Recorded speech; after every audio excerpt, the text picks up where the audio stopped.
Mariannette?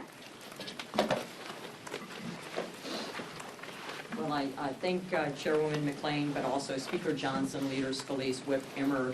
It's an honor to stand with the House Republican leadership to talk about one of the biggest issues facing American families today, and that's the rising cost of health care. As Chairwoman McLean said, I'm an Army veteran. I was both a nurse and a physician, and I'm the only member of Congress to have served as the State Director of the Public Health Department. Not only is this issue important to me, I started my journey as a doctor because I was burned at 15 years old.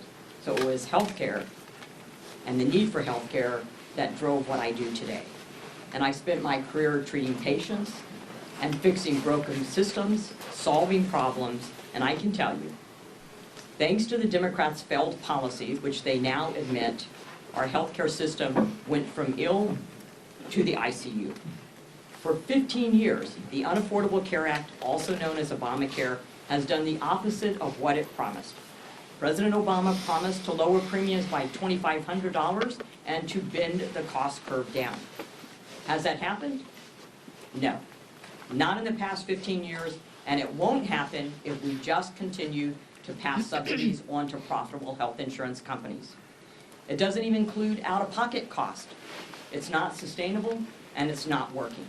Republicans want to lower health care costs for everyone, not just a select few, and not just to continue to subsidize profitable insurance companies.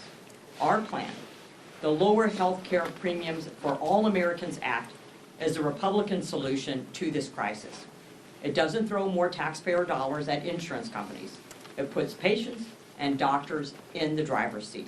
Our bill lowers premiums by 11% by funding cost-sharing reductions the right way, not just through COVID-era bailouts that benefited only big insurers.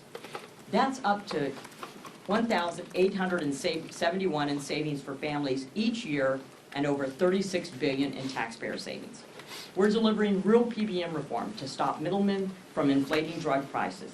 Even in my own state, my PBM transparency bill that passed in 2019 when I was a state senator, one of our counties reported that they saved $80,000 last year through their transparency alone.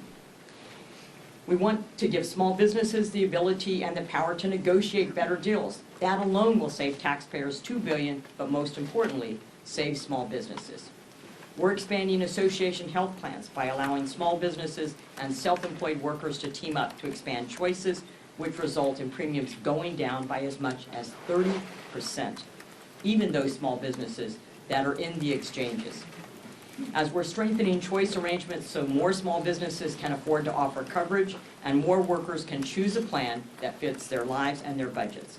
This is a plan for working Americans, not for profitable insurance companies. It's about lowering costs, increasing access, and restoring sanity to our healthcare system. Most importantly, it is a plan that lowers healthcare costs for everyone and puts patients and doctors in the driver's seat. Thank you, and I look forward to getting this bill across the finish line and to the American people.